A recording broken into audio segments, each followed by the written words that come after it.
మంచు కురిసే వేళలో ఎంజాయ్మెంట్ మామూలుగా ఉండదు. అది మనాలి లాంటి పర్యాటక ప్రాంతంలో అయితే నెక్స్ట్ లెవెల్లో ఉంటుంది. కానీ మనిషి కూడా కదలలేని స్థితిలో మంచు కురుస్తుంటే, నడవలేని స్థితిలో పరిస్థితులు మారితే, విపరీతమైన చలి చంపేస్తూ ఉంటే ఎంతటి మనాలి అయినా హే మనాలి అనాల్సిందే. హిమాచల్ ప్రదేశ్ను మంచు దుప్పటి పూర్తిగా కప్పేస్తోంది.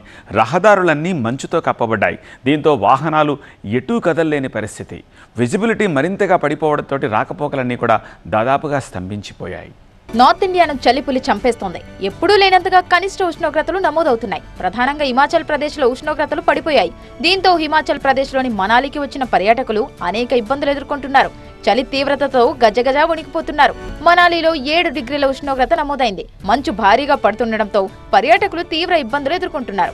రోహింగ్లోని సొలాంగ్ అటల్ టన్నెళ్ల మధ్య సోమవారం రాత్రి తర్వాత దాదాపు 1000కి పైగా వాహనాలు చిక్కుకుపోయాయి. వాహనాలు మంచు కారణంగా ముందుకు వెళ్లలేకపోతున్నాయి. మనాలిలో గత కొన్ని రోజులుగా మంచు కురుస్తుండటంతో మనాలి ప్రాంతానికి పర్యాటకులు అధిక సంఖ్యలో వచ్చారు. మంచు చలిని ఎంజాయ్ చేయడానికి ఎక్కువ మంది పర్యాటకులు సహజంగా వస్తారు. నటి బీజేపీ ఎంపీ కంగనా రనౌత్ కూడా మనాలిలోనే ఉండి వెదర్ను ఎంజాయ్ చేస్తున్నారు. అయితే సోమవారం సాయంత్రం నుంచి వాతావరణం అనుకూలించలేదు. మంచు దట్టంగా కురుస్తుండటంతో ఎదురుగా ఉన్న వాహనాలు కనిపించని పరిస్థితి ఇది. దీంతో వాహనాలు ముందుకు కదలలేక భారీగా ట్రాఫిక్ జామ్ ఏర్పడింది.